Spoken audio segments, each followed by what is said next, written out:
here.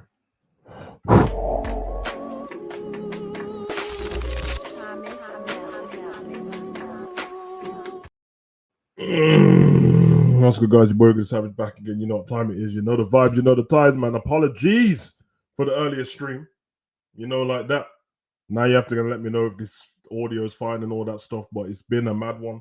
The last 15 minutes, everything went fine. Did all the checks, updated the MacBook, changed a few things, updated Chrome, and then you know what happened? Just as I was about to go live, just a minute ago, this shit started flickering like the wires came into my house, bro, and I couldn't press cancel or anything, so I had to log it back out. But now I'm here again, and yeah, I understand if nobody comes along this time because it was ruined the first time, but it's absolutely fine because I just wanted to knock out this particular stream about SmackDown. It won't be here for too long, probably about half an hour, maybe 25 minutes. Let's be honest, there wasn't too much to talk about. But yeah, it's one of them. It's one of them ones, man. But yeah, hope everyone's well. Hope everyone's good. Again, for the people that didn't come here 15 minutes ago when we did the first part of the stream, I hope everyone's well, taking care of themselves. I don't say these things for any charity. I'm just saying it because I hope everyone is well. Bro. Jokes aside, make sure everyone's taking care of themselves physically and mentally. And if you're not, hey man, listen, you can speak to the Demon team right now, bro, and let it be known, bro. And if you need any advice, there's loads of people in this chat that can give you advice on certain things and that, bro. You know, like that. You need to clear your head, go for a walk, taking some sun. You know, like that. Speak to some birds, speak to some squirrels, touch a tree. That's what people have been doing in Discord anyway. But yes, we are here. WWE SmackDown, Friday Night SmackDown 17/10/25 live from San Jose, SAP Arena. You know what time it is. Big up honesty, mentally good, stay hydrated. Come on, you know the vibes. Big up Morris, you know the vibes. Big up people who came in earlier as well, man. That's all you can do.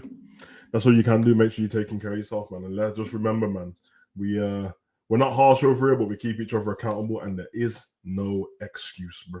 You know, like that. There isn't one. I'm sorry. We do reasons, we don't do excuses, bro. So, little hydration, and let's get on to the show. We finished off earlier, which we only started off with Cody anyway, which is fine. Cody Rhodes came out, cut a promo. We started off with Nick Aldis letting us know that there was going to be a number one contendership match for Cody's title at Saturday Night Main Event. The number one contendership match was going to be between Drew McIntyre and Jacob Fatu. Cody came out, spoke about this past Saturday, Seth Rollins beat him at Crown Jewel, and it split him to the bone doing so, which was alluding to Seth Rollins' injury. He did say, which I did find funny, he said, I don't think me and Seth Rollins need to be in the ring together ever again, but we know how things work in this business. Almost like speaking to us fans, people like me at home who complain about having to see these like wrestle all the time. They have to understand, we don't complain because we think Seth versus Cody is a rubbish match. The complaints come from the fact that one, there's no story, and two, we don't need to keep seeing it, bro. Things are less special if you see them all the time. For example, if the Street Profits won the title now and had to fight against DIY and the Motor City Machine Gaze, we've seen them fight so often, it wouldn't be that great, you know, like that. So, come on, bro, you know the vibes. Big up, brother. Condinho, and that's been a minute still, but welcome, man. Welcome to the Demon Team. Thanks for becoming a member, bro. Love for the love. Thank you very much, bro. So yeah, we went on to this show. There was not much more that that Cody had to say about Seth, to be honest. He said that Seth has stuff to deal with on his own already.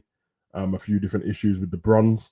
And he said that something like we have an oracle that's rewriting the future, alluding to Paul Heyman. So we got through all of that. And then we spoke about Drew McIntyre and all that shit, and the Samoan Werewolf. Basically, he was there to promote Drew McIntyre and thingy Jacob Fatu, which is a bit weird because I don't know why the champion would be doing that. They can cut promos themselves, but obviously, a weird part of this is the fact that I'm going to get to it later on in the show because it happened later on in the show. But what I was saying before we got logged off earlier is the reason why I said, wow, this show was weird is because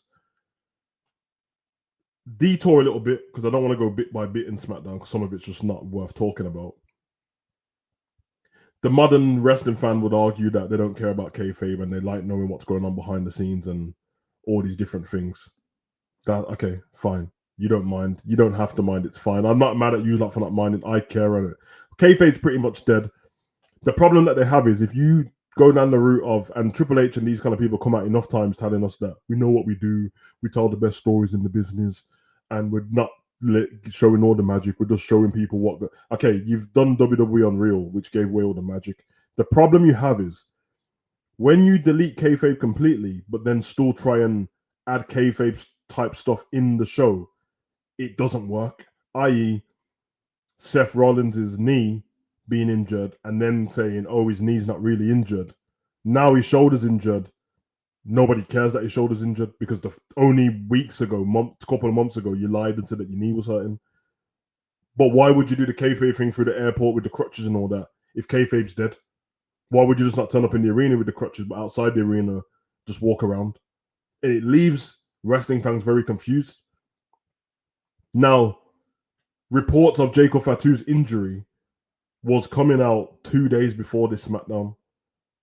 They were good 2 days before, to the point where when I had seen it, because obviously you guys know I don't really like rumors and stuff like that, but obviously news is news. I didn't go out my way to look for it, and obviously you guys can't help but throw it in the Discord every 2 seconds. Can you stop doing that, by the way? Anyway, once that happened and we knew that Jacob Fatu was injured, the fact that they still had Jacob Fatu advertised against Drew McIntyre threw me off a little bit.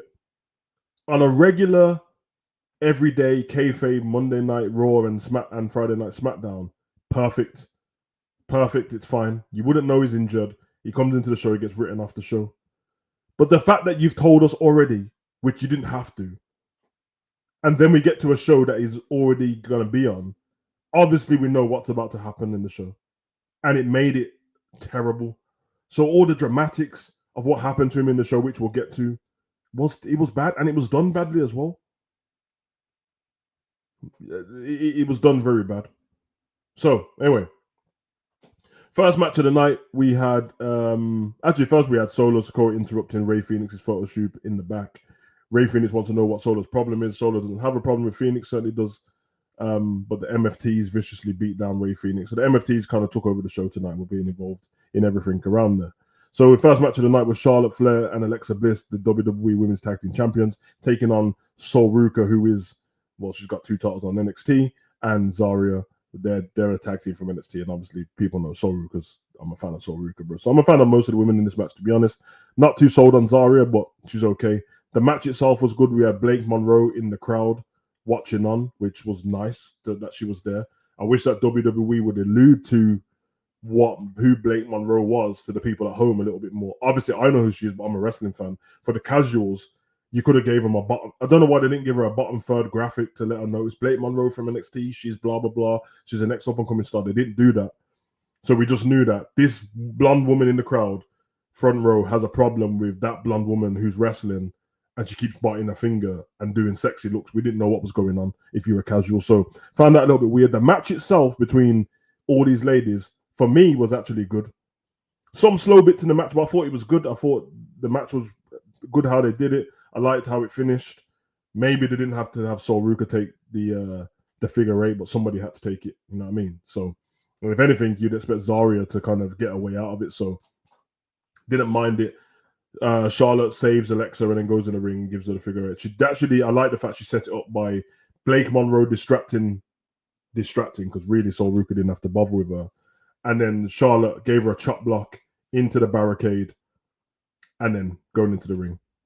So, yeah, they won the match, innit? I get it, because they can't have Zarya supposed to be the powerhouse of the group. She can't be the one that keeps getting pinned. And also, Zarya is obviously bigger than Sol Ruka.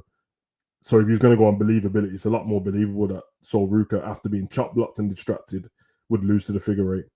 So I'm okay with it. They weren't going to win the titles, obviously, nor should they win the titles. So Bill Condino said the only people that can save WWE is the Saudis. Maybe interesting. Big up Nems in the chat. They retain the title. We move on from there. We get to, what was the next? Well, I've just got my notes here, man, so I'll make sure I keep up with them because it's flashing forward. We have Cody Rhodes running into Jacob Fatu backstage. Jacob Fatu welcomes Cody to the Bay Area, obviously because he's from the Bay Area, and the Shark Tank. When he's done walking Drew McIntyre in San Jose, Oakland, from San Jose to Oakland, San Francisco. Then he's going to go and get Cody and show him the real meaning of the Ghost Ride Whip, all of that business. Yada, I mean, Fatu. Cody hopes that Jacob is right, then shakes his hand. We move on from there. We get Aleister Black and Zelina Vega's segment, which was a vignette.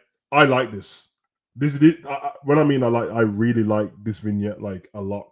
Now, I don't need you guys in the chat to tell me they're just doing what they did with Carrion. And but listen, it's a different vignette. Carrion made his own vignettes. Aleister Black was doing vignettes before Carrion crossed on the main roster, and then he got released on it. So I didn't mind this at all. I have been saying, you not know this, put Zelina with Aleister Black because you're not using her properly. And she was great when she was with Andrade. Aleister Black needs her. He's great in the ring as it is. He's good on the mic, but he just never has any substance behind what he's saying. Or he's too smart for what the public are ready for. And so kind of what Carrion had, what Bray had. There's a list of those dark characters that if the people ain't ready for it, it doesn't make much sense. And don't get me wrong, there was people at the time that wasn't ready for the Firefly Funhouse either. So I get it. I like this vignette. I liked how they looked. I liked how the vignette was shot. I liked how Zelina looked great and she had the snake on her and stuff like that. Yeah, man. Yeah, man. I was a fan of the vignette still. It wasn't nothing major. It lasted about a minute and a half. But sometimes these little things help. And I like the fact that it's continuation from the previous SmackDown. Because too many times we saw Aleister with a fireball in someone's face and Zelina joining him. And then we get the week after. And a lot of the times you don't see anything, i.e., we saw AJ Lee and CM Punk beat Seth and Becky, and we haven't seen AJ Lee since. So they're the kind of things, we haven't seen AJ Lee since WrestlePalooza. All right. Moving on from there, we go into the well, we did get something else backstage. Nick Aldis having a conversation with The Miz. I think that's what it was. And then Sami Zayn joins the conversation. He wants to know what the hell's going on with the US Open Challenge. He's not even on the show tonight. Blah, blah, blah. I don't understand. I think he was on about Nakamura not being on the show for a proper rematch, but he's not there. I don't understand why Sammy was getting mad at Nick Aldis for saying what's going on with the Open Challenge. It's a fucking Open Challenge. Why are you getting mad at Nick Aldis for? Like, is in Japan. How are you getting mad at Nick Aldis if you're putting an Open Challenge together? He put in consideration for the MFTs. Nick said that he saw that they did to Sami Zayn the week before, and they're causing him a lot of trouble tonight. Sami doesn't work like that, blah, blah, blah. Talks about he's not going to be bullied around. And he said the US Open Challenge means something to Sami. It means something to the WWE Universe, and it means something to the locker room of wrestlers who are hungry for the opportunity that Sami is going to give them. He apologizes to Nick, but then he goes out to the ring and says he's defending his title no matter what, even though Nick said for him not to. Cool. Obviously, after that, The Miz says that he's perfectly fine when Nick Aldis, do you need anything? And the reason why is because obviously The Miz is thinking, I'm going to go out there and take this match myself. If there's no one there for the Open Challenge, I'm going to take it.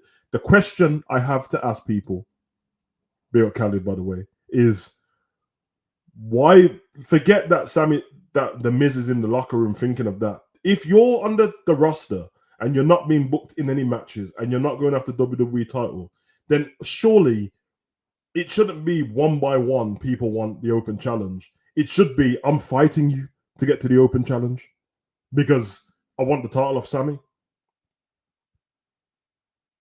The Miz goes out, is a moment away from accepting the Open Challenge. Awesome, all of that. And then Carmelo Hayes attacks The Miz from behind. I don't like this simply because it's just a rinse and repeat of what The Miz already done to Carmelo Hayes. And if anything, when we're talking about answering an Open Challenge, it probably should be Carmelo Hayes answering the Open Challenge to the US title. But whatever, The Miz tries it, gets attacked. And then obviously we move on from there. And then Sami Zayn's losing his mind in the ring because now the person who was going to challenge him isn't there.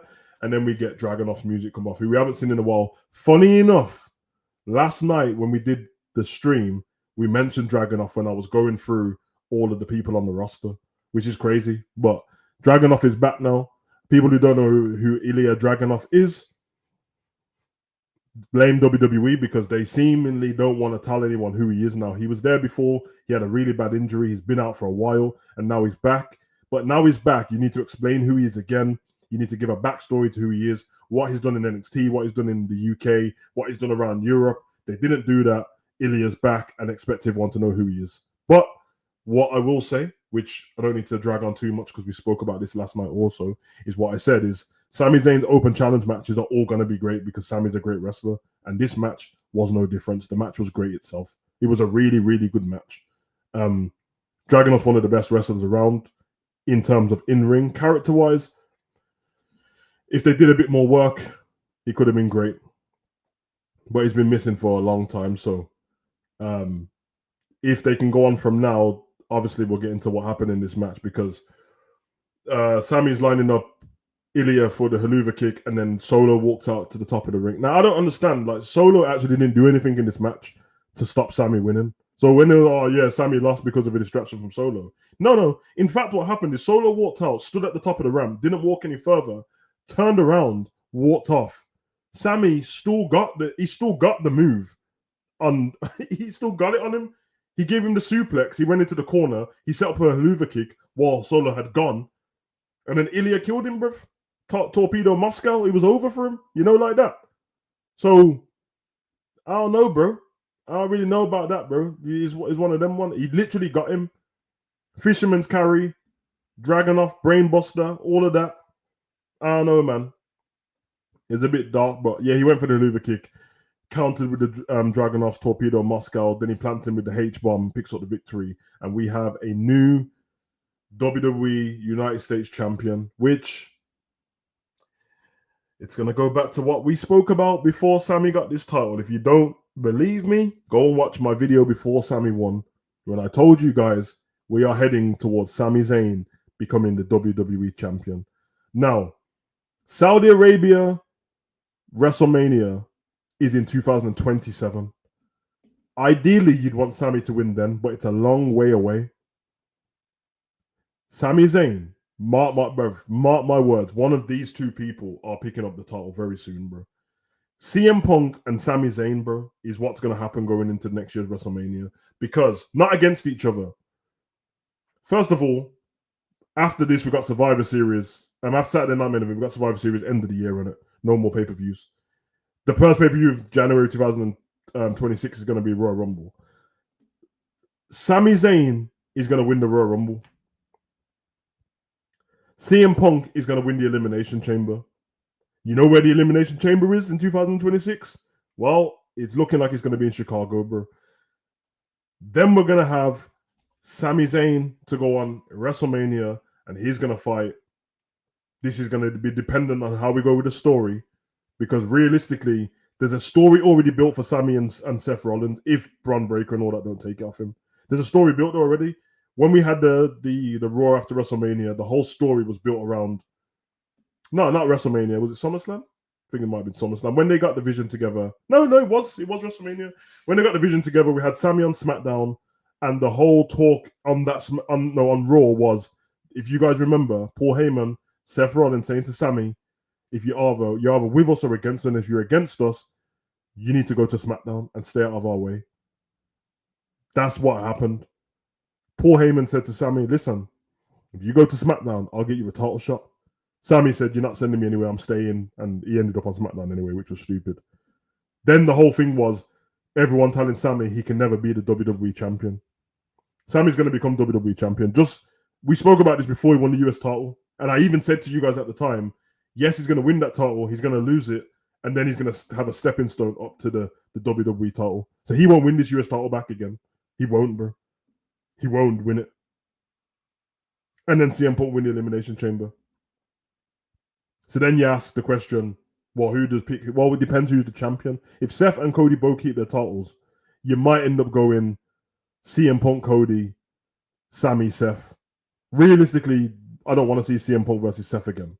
So you might go down that route. Cody and CM Punk have the original talk between both of them when they had that. Do you remember that promo they had in the ring? And Cody, I think CM Punk was saying to him, when it's all said and done, and Cody Rhodes thinks he picks up the title and is going to be the man. Who's that coming over the hill? It's CM Punk coming to take the title off you. I remember it, bro. I remember that promo. So they're going to build that for WrestleMania, bro. I can see it happening already. Now, of course, I could be 100% wrong, but I don't think I am. But it's creative. Let's see what they change and what they book in it. But we're going to have a big baby face off at WrestleMania. Just trust me. Because Cody, CM Punk, and Sami Zayn are all baby faces. Only Seth's the heel, but Seth's just been turned on by his team, so he might end up being a babyface too, even though his wife's a heel. So we're going to end up with 4 baby faces. It's disgusting. Realistically, you should have been having Seth versus Roman Reigns at WrestleMania for the last time, because you got to get it out of the way. And Roman should be winning his title back. And then you should have Cody versus CM Punk. But it should be heel Cody. Anyway, it is what it is, man. It is what it is. After that, the MFTs and Solo attack Ilya and Sami Zayn in the ring to beat them down. Solo takes the mic and says, "Did y'all forget? Let me remind you, the MFTs run SmackDown, and they're going to take everything back that their family have lost, all the championships, and my family tree will all be champions again." The lights go out, and then Bo Dallas appears on the Titantron. We get the flickering stuff, and then the Wyatts turn up in the ring without Bo Dallas. This was rubbish. This was disgusting, simply because you have the MFTs. Now, let me just remind you guys, you have Solo, you have Corn on the Cob, you have Tall Tongan, you have Low Tongan, and you have the Tama Tongan. If I'm correct, there's 5 of them in it. Is there 5 of them? I think there's 5 of them. Then you have the Wyatt 6, but doesn't have 6 people. So you had Rowan, Gacy, Loomis, and Nikki Cross. So 5 on 4, but one of them's a woman, and the woman was lined up against Solo, but the MFTs are the one who backed down. How does that make any sense? How does it make any sense? Why would they back? Like, they beat the shit out of Nikki, bro. If you're not gonna beat the shit out of Nikki, then don't have her there. Have her stand outside the ring like she's a manager. Because it doesn't make any sense, bro. Why would they be worried about Nikki Cross, bro? And I don't even know why they'd be worried about the rest of the Wyatts, to be honest. But why? It's so silly. You've brought the Tongans back to look strong, supposedly, but they're scared of Nikki. For what reason? And if they're gonna be scared of Nikki, have some vignettes, have some backstage segments where the MFTs are eating their dinner, they're having a drink, and then Nikki pops out from the corner. It's like some creepy shit. Otherwise, from that, it doesn't make much sense at all. But what do I know? I'm just a wrestling content creator, bro. So it is what it is. We get a video recap of the WWE Australian tour. We have Kathy Cayley backstage interview with Tiffany Stratton, talking about does a loss to Stephanie Vaquer affect how she moves forward as a champion. Tiffany says she's not happy about losing, but this will not affect her. Stephanie Vaquer is a great champion, and she took Tiffany to her limits. Tiffany has been undefeated the whole entire year prior to this one loss, and it will not define her. Terrible promo. No one cares, bro. She's still the WWE Women's Champion, and she's looking forward to the next challenger. Then Kiana James interrupts her. Tiffany's lost, talks about Tiffany's loss at Crown Jewel. I think Kiana offers her some expertise, and obviously that wasn't going to go down well with Tiffany. So we move on from there. Tiffany proceeds to challenge Kiana to a match next week. This is what I'm saying. Like, can somebody tell me this, Senate? Why would the WWE Women's Champion challenge Kiana James to a match? Why? And it's not going to be a championship match, by the way. Put the title on the line, innit? If that's what you're going to do, put the title on the line. Because those two fighting against each other makes 0 sense. It makes 0 sense. Kiana James is supposed to be the mouthpiece for Julia, but Julia doesn't have a match against the champion. Kiana James does, which I'm not mad at seeing Kiana James on my screen. I mean, why would I be mad at it? She looks great. But it doesn't make any sense. It doesn't make any sense. We have the Las Garza poking fun at the Motor City Machine Gays backstage, celebrating their first year in the WWE. I don't know where this has come from, where people have 1 year anniversaries in the WWE. This has never been a thing before. We had the New Day celebrate 10 years last year, but these are celebrated 1 year. 1 year in which they won the titles, lost the titles, and ain't done anything since. It doesn't make any sense. It doesn't make any sense. None of this makes sense. Tiffany and Kiana doesn't make sense. This Las Garzas, we knew what was going to happen. The reason why they approached them and made fun of them, so it can build a match and take some time away from the show, which is what happened next. By the way, Tiffany and Kiana, we know that, like, historically, if there's a tag team or if there's management and one character, it means that Kiana's going to lose to Tiffany Stratton. Julia's going to do something or try and get, and then she's going to have a match and she's going to lose that too. So, yeah, bit stupid.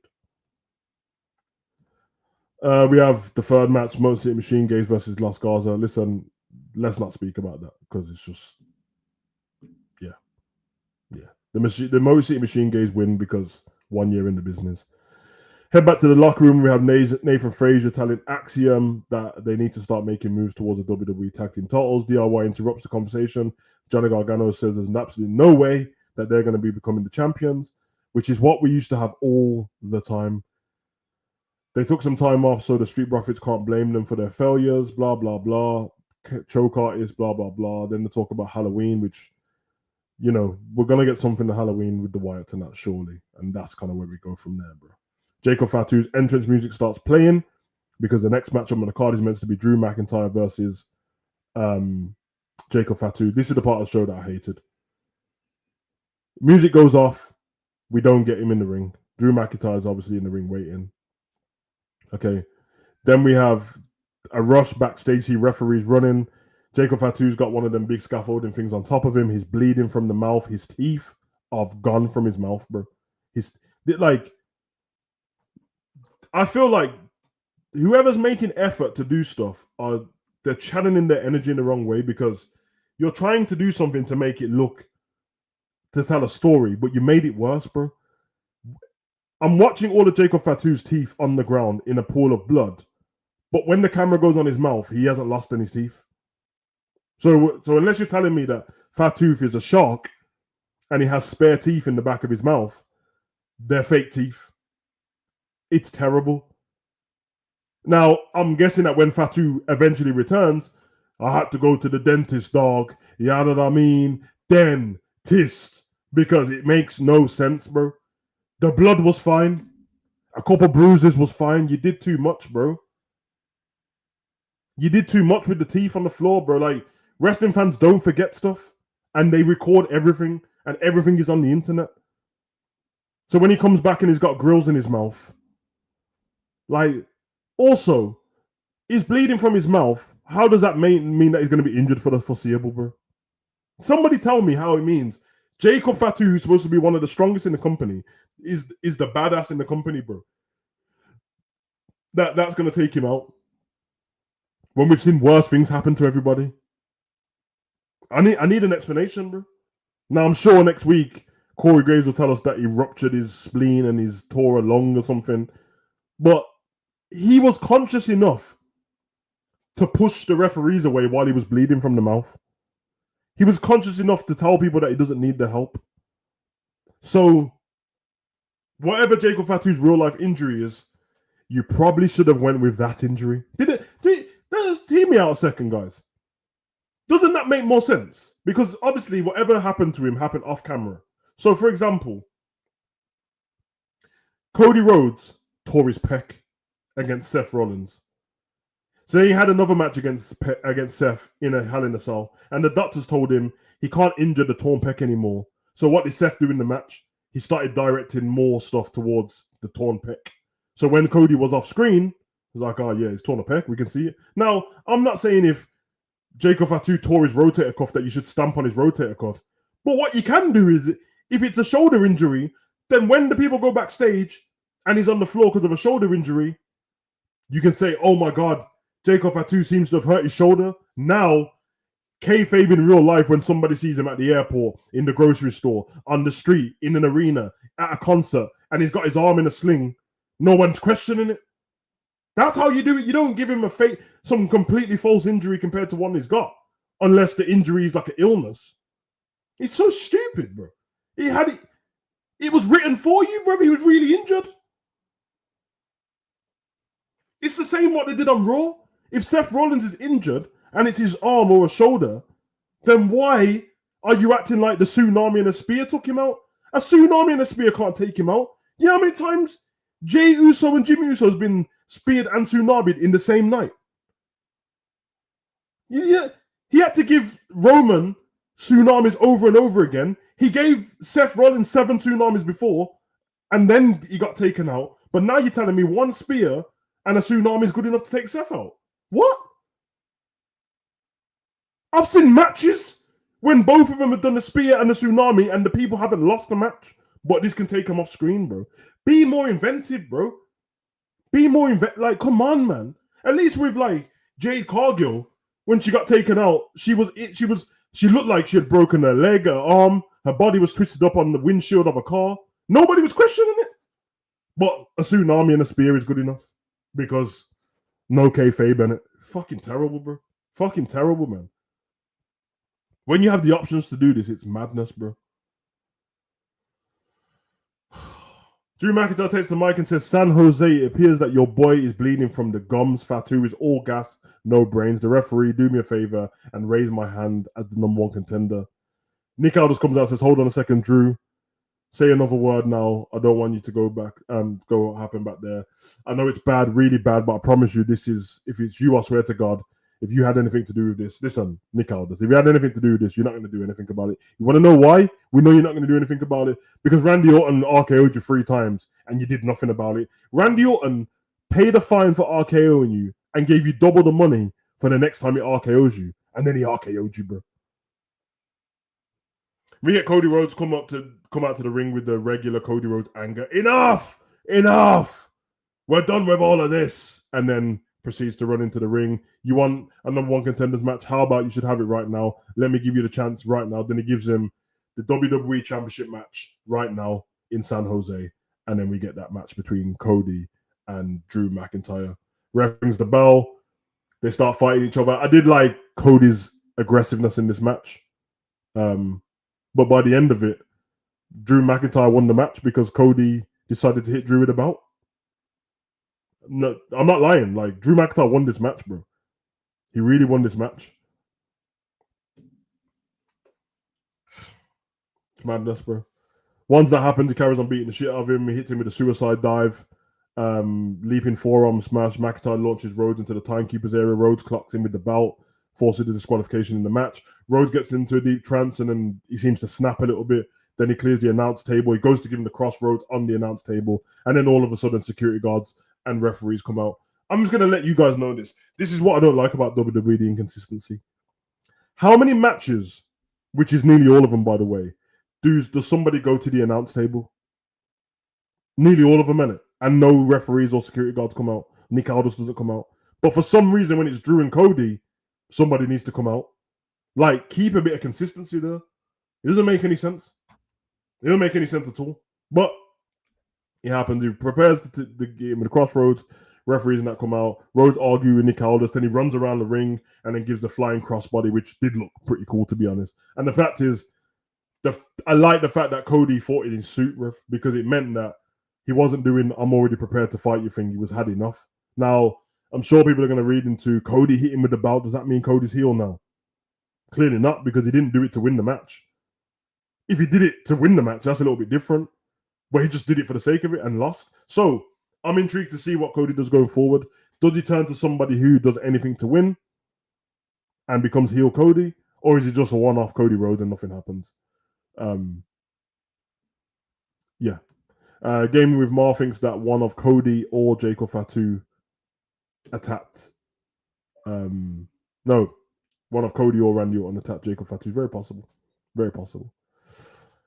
The only problem I'll say is, even if it was one of them, it doesn't make sense for it to be Cody at all, because Cody went out and had a match with Drew. So unless Cody's scared of Jacob Fatu, which he didn't seem to be, it wouldn't make sense for him to attack Jacob Fatu. It would make him sense for to attack Drew McIntyre and Jacob Fatu. Then you can say, maybe it's Randy, but I don't know. So move on from there. Or if it was Randy Orton, then Randy Orton's the one who should have ended up fighting Drew in the #1 contenders match instead. So even if you're right, it still doesn't make sense of what they've done. But yeah, that's kind of it. The referees pull everyone apart. And then Rhodes argues with Nick Aldis. He wipes everyone out, goes to the top rope, stands tall as the show goes off the air. And it shows that Paul Levesque and Lee Fitton wrote this piece of crap. So that was the end of the show. That's it. And that was your WWE Friday Night SmackDown 17-10-25. But yeah, bit of a madness. Could have made Cody attack him, but hid it. Well, came more mad than Drew after. No, but I'm not saying that you're because obviously it's an opinion. But my point is, logically, why would Cody attack Jacob Fatu when either way someone's having a number one contender match to fight you? Not to mention that you've ended up fighting Drew anyway on the same night. But it's very possible. It's very possible. And to be honest, with Paul Levesque writing, yeah, it probably will be something dumb like that. You know, like it's a bit weird. Because realistically, logically, it does make sense that it's Drew. It does make sense. Drew wants a number one, he wants a match against Cody. He doesn't want to fight Jacob Fatu. So I took out Jacob Fatu and then I just get my hand raised as the champ. I mean, to fight him. But now you fought Cody. Does Drew McIntyre get a rematch or is it just over? They've been mugging Drew McIntyre for a while. But again, that was your Let's Talk Smack live. Hopefully WWE can improve on what they're doing. Doesn't seem so far. Couple of good matches. Well, yeah, a couple of decent matches in tonight's SmackDown. Nothing special. Let's see what they do going into Monday Night Raw and then Saturday night's main event. Because if I'm correct, we have 2 Saturday night main events before the end of the year, and we're already in October. Whereas December, like October, November, December, we have 2 Saturday night main events and Survivor Series. Why do we have 2 Saturday night main events? I do not know. But I leave that to you guys.